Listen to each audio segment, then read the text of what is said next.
Oi, gente, nós somos o grupo 6 e o nosso grupo é composto pelo Fernando, Jéssica, eu, Luma, Maria Juliana, Maria Paula e Silas. E o tema do nosso trabalho é Bioinseticidas, uma alternativa sustentável e ecológica para o uso de inseticidas químicos. O objetivo do nosso trabalho é apresentar a eficiência e aplicabilidade do uso de bioinseticidas no controle de pragas na produção agrícola. Para começar, nós trouxemos essa linha do tempo, que mostra como o Brasil, ao longo dos anos, se tornou um país que cada vez mais alimenta boa parte da população mundial. Em 2015, eram 625 milhões de pessoas, e em 2021 a Embrapa apontou que o nosso país foi responsável mais uma vez por alimentar mais de 800 milhões de pessoas. Com o aumento da produção agrícola para atender a crescente demanda por alimentos e exportação de grãos, o foco passou a ser a diminuição dos custos e o risco de prejuízos. Então, a utilização dos defensivos se tornou cada vez mais necessária. Um dos tipos de produtos mais utilizados para o combate de pragas são os inseticidas, que podem ser de origem sintética, biológica ou natural, e tem como principal objetivo causar a morte ou inibir a ação de insetos que ofereçam riscos para a plantação. Devido ao uso excessivo e incorreto desses produtos, aconteceu uma acumulação de substâncias tóxicas em alimentos, aumento da contaminação do solo e da água e a seleção de pragas resistentes. Por esse motivo, tem surgido o interesse em substâncias com inseticidas, que têm menor potencial de risco ao meio ambiente, saúde dos produtores e consumidores. Mas, afinal, o que é o bioinseticida? Entende-se por bioinseticida os inseticidas desenvolvidos a partir de micro-organismos vivos que controlam os insetos pragas de uma cultura, sem causar danos à saúde animal e nem ao meio ambiente. Os patógenos mais utilizados com bioinseticidas na agricultura são bactérias, vírus, fungos, protozoários e nematóides. O bioinseticida mais utilizado para o controle de pragas é o Bacillus thuringiensis, uma bactéria usada principalmente para o controle de lepidópteros, dípteros e coleópteros, e isso vai depender da subespécie usada. O primeiro bioinseticida produzido no Brasil foi o BT aureus, e o produto era capaz de controlar o Aedes aegypti e o borrachudo, e ele foi desenvolvido justamente a partir da bactéria BT.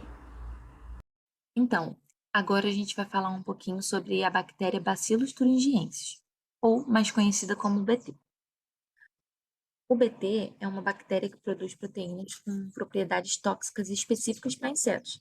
Por isso são bioinseticidas seguros, biodegradáveis e de alto potencial, com elevada taxa de letalidade contra os insetos agrícolas. O BT ele é capaz de produzir proteínas específicas para cada ordem de insetos. Essa proteína é conhecida como proteína CRI, e como exemplo, tem a família CRI1, que atua sobre os lepidópteros, a CRI3, que atua sobre os coleópteros, e a CRI4, que atua sobre os dípteros. Assim, o BT ele consegue atacar a praga sem afetar os inimigos naturais delas. A gente vai falar um pouquinho mais especificamente sobre a proteína CRI1 e sua atuação sobre as lagartas. Como já dito, as lagartas são de ordem dos lepidópteros, e os lepidópteros compõem a segunda maior diversidade de insetos do planeta e são encontrados em quase todos os lugares do mundo. É uma das pragas que mais atacam as culturas e as produções agrícolas, então elas são de grande relevância. Então, a proteína CRI, ela é uma prototoxina. E o que isso quer dizer? Ela é um composto químico que, para se tornar tóxico, precisa passar por uma alteração, um processo sendo solubilizado e ativado. Isso ocorre justamente durante o mecanismo de ação do BT. Entrando um pouquinho nisso, o mecanismo de ação de inseticidas ele pode agir em vários lugares ou processos de uma lagarta, como no sistema nervoso, muscular, respiração celular, no crescimento, no desenvolvimento e no sistema digestivo. O mecanismo de ação do BT ele é classificado como disruptores microbianos da membrana do mesênter. E nesse mecanismo, a lagarta precisa primeiramente consumir o BT, que em condições adversas dentro do organismo da lagarta, ele vai esporular e formar os cristais proteicos, no caso, as proteínas CRI. Só entrando um pouquinho nisso, a esporulação bacteriana é quando uma bactéria ela se encontra em condições críticas para sua sobrevivência e por isso ela forma um esporo, colocando como se fosse uma cópia do seu material genético protegido por uma membrana celular e uma parede bem espessa, enquanto a própria bactéria ela vai se desidratando até que ela se desintegra, ficando apenas a cópia. Quando ela se encontra novamente, se ela se encontrar novamente num local propício para sua sobrevivência, ela utiliza essa cópia para se tornar uma nova bactéria. Uma bactéria novamente. Agora, voltando para o mecanismo de ação do BT, após a formação da proteína CRI, elas vão precisar se solubilizar e ativar para se tornar tóxica, né? E como que ela faz isso? Em meios com pH básico, os cristais tendem a se solubilizar. Em meios com pH ácido, os cristais tendem a se degradar. O intestino da lagarta, ele tem o pH básico, então é um ambiente propício para que as proteínas CRI se solubilizem e deixem de ser prototoxinas para se tornarem toxinas.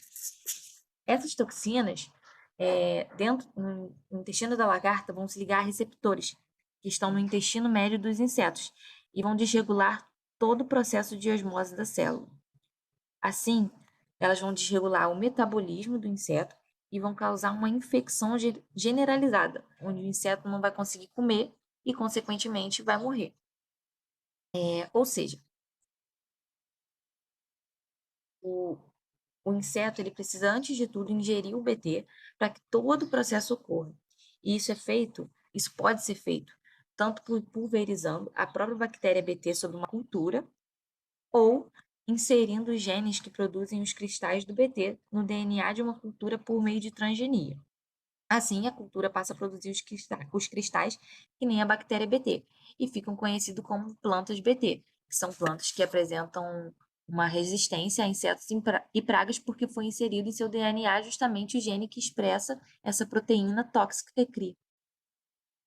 Olá, meu nome é Maria Paula e eu vou falar um pouco sobre o uso desses produtos. Atualmente, acredita-se que os bioinseticidas correspondem a aproximadamente de 1 a 2% de todos os inseticidas comercializados no mundo.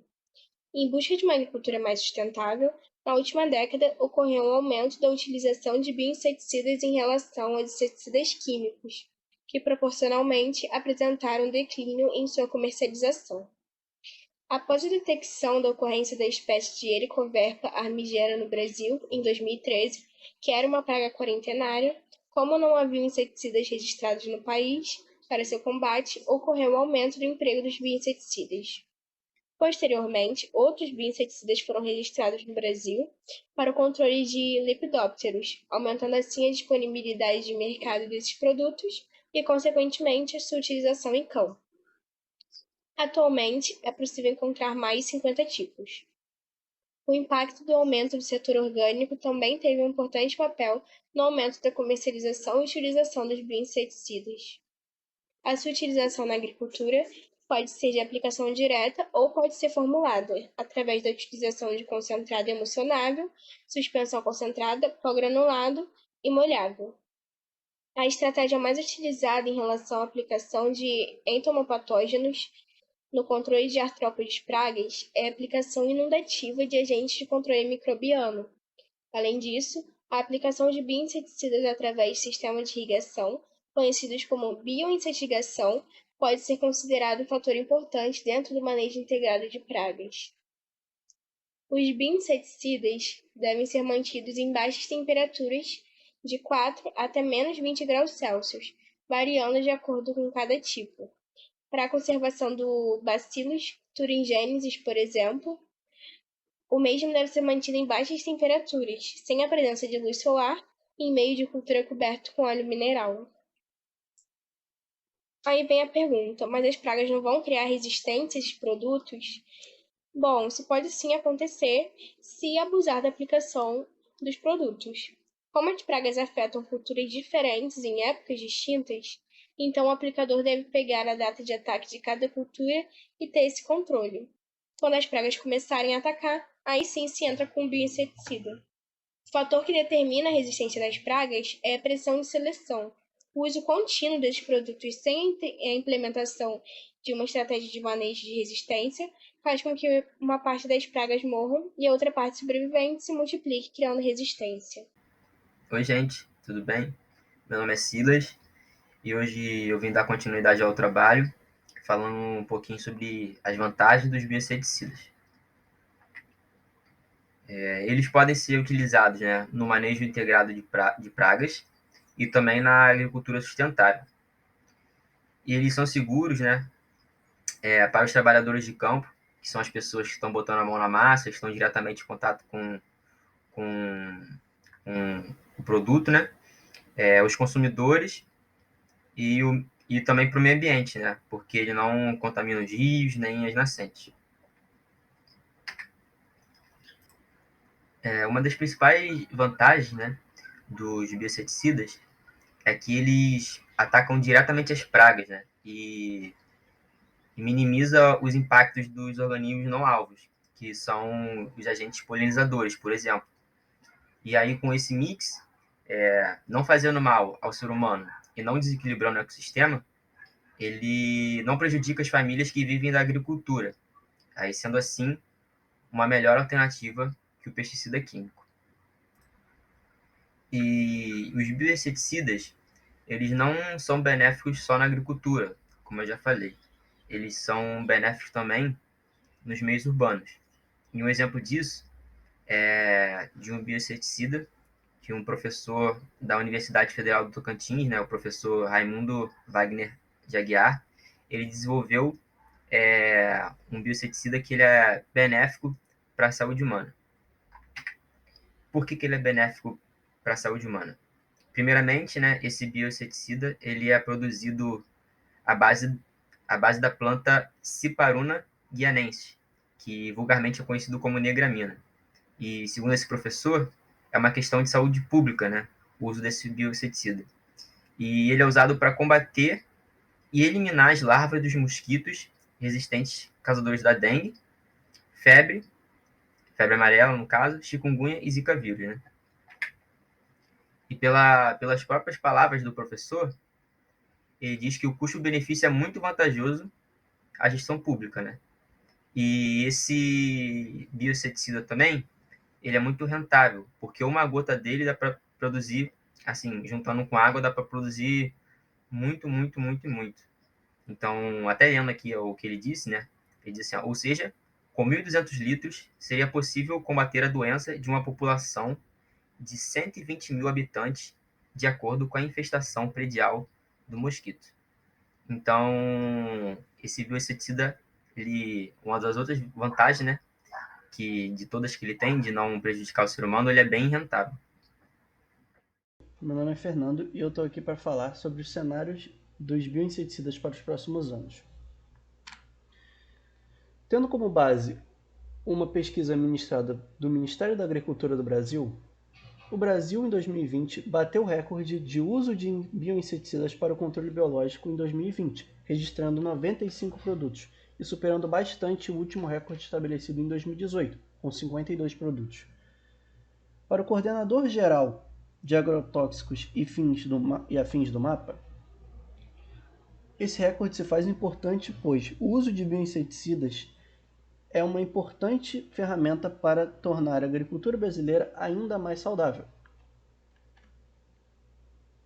Sobre o uso de bioinseticidas no Brasil, temos como destaque a Embrapa Soja, que é uma das unidades da Embrapa que vem conduzindo pesquisas tanto relacionadas ao controle biológico natural, sendo o incentivo à manutenção de agentes naturais no campo para controlar pragas agrícolas, quanto para o controle biológico aplicado, quando se libera intencionalmente predadores ou parasitoides das pragas envolvidas. O uso de biodefensivos agrícolas, como estratégia de controle biológico de pragas e doenças, tem como potencial de crescimento anual de 20%, segundo a Associação Brasileira de Empresas de Controle Biológico. Esses dados mostram que, em 2017 a 2018, a indústria brasileira registrou um aumento em 77% da expansão na comercialização dos insumos biológicos. O volume de vendas deu um salto de 262 milhões para 464 milhões de reais. Bom, continuando, o mercado brasileiro de bioinseticidas até 2010 era caracterizado por um pouco mais de meia dúzia de produtos recomendados para 24 espécies de pragas em aproximadamente 12 culturas. Porém, nos anos subsequentes, o volume comercializado aumentou para 300 toneladas anuais e gerou um faturamento de 13 milhões de dólares. Nas últimas 2 safras, o mercado brasileiro de bioinseticidas sofreu um acréscimo expressivo, alcançando cerca de 3,5 milhões de litros comercializados por safra, como mostra o gráfico abaixo. Oi, gente, eu sou a Maria Juliana e vou dar continuidade à apresentação. O meu tópico é avanços científicos no uso de bioinseticidas. Destacamos uma recente pesquisa promovida em parceria da Embrapa com a empresa Balagro Agrotecnologia, cujo foi criado um novo bioinseticida composto pela mistura de 2 isolados da bactéria Bacillus thuringiensis, BT. Ele é indicado para o controle da lagarta do cartucho e é a falsa medideira, sendo possível utilizá-lo nas culturas de soja, algodão, milho, dentre outras. Este novo bioinseticida se diferencia dos demais devido à proposta de unir 2 cepas da bactéria BT, que produzem proteínas tóxicas distintas capazes de matar as lagartas. Desse modo, quando une-se as cepas dessas bactérias, tem-se um bioinseticida de ponta para a eliminação dessas lagartas de difícil combate. Outro ponto que deve se destacar é que, por esse inseticida apresentar 2 cepas com elevada variabilidade gênica, então há uma tendência de retardar a resistência das lagartas ao bioproduto. Contudo, apesar disso, as lagartas ainda podem apresentar resistência ao bioinseticida, caso ele seja manejado de forma inadequada, ou seja, por meio da superdose ou a subdose. Já a alta resistência desse bioproduto está relacionada com a diversidade das proteínas Fry e VIP, produzidas por essas bactérias, e a alta tecnologia em fermentação e formulação desenvolvidas especialmente para o Acera. É o que afirma Lécio Caneco, gerente de produtos e mercado da empresa Balagro. Outro bioinseticida que merece destaque foi desenvolvido pelo cientista da Escola Superior de Agricultura, Luiz de Queiroz, da Universidade de São Paulo, pela Embrapa Meio Ambiente e pela Universidade de Copenhague, na Dinamarca. Esse bioproduto é capaz de controlar a cigarrinha do milho através do método de fermentação líquida do fungo Metarrhizium robertii, que forma leveduras chamadas de bastoporos. Uma das vantagens do uso desse bioproduto é que a metodologia de produção desses fungos é barata, eficiente e produz grande quantidade de bastoporos em apenas 2 dias de cultivo. Segundo Gabriel Mascarim, analista da Embrapa, podemos ainda manipular as condições nutricionais do meio do cultivo do fungo para obter bastoporos mais tolerantes a estresses abióticos como a dessecação, radiação ultravioleta e altas temperaturas. A escolha pela produção de bastoporos ocorreu devido a serem morfologicamente similares às células de leveduras. É o que conta a pesquisadora Natasha Ioannick. Além disso, Mascarim ressalta que para obter um processo de baixo custo que seja eficiente e que proporcionasse o máximo de rendimento, foi necessária a seleção das melhores condições nutricionais e ambientais para a produção otimizada e de alta qualidade e propagam desses fungos. Um cenário que cada vez mais aumenta a resistência das principais pragas aos cultivares transgênicos torna-se necessário o uso de mecanismos que garantam o controle populacional desses indivíduos. Desse modo, ocorre o uso combinado com os inseticidas, sendo um inseticida químico mais usual. Contudo, o uso inadequado desses produtos também pode reduzir a resistência dos insetos. Portanto, o uso de inseticidas torna-se uma alternativa promissora, pois é um produto biodegradável, seguro, altamente específico às pragas, de baixo custo, sustentável e que continuamente é estudado. Um reflexo disso é que no ano de 2020 foi batido o recorde de novos bioprodutos que foram registrados no país. E, além disso, houveram estudos que utilizaram de bioinseticidas para combater e eliminar larvas de mosquitos causadores da dengue, febre amarela, chikungunya e zika vírus. Conclui-se que é possível utilizar os bioinseticidas como uma forma de controle alternativa aos inseticidas químicos, pois os bioinseticidas são altamente eficazes ao combate de pragas, e por utilizar de micro-organismos presentes na natureza, há uma menor probabilidade dos insetos desenvolverem alguma forma de resistência. Contudo, ainda assim, é necessário um manejo adequado desses bioprodutos para evitar a resistência dos insetos a eles. Muito obrigada pela atenção.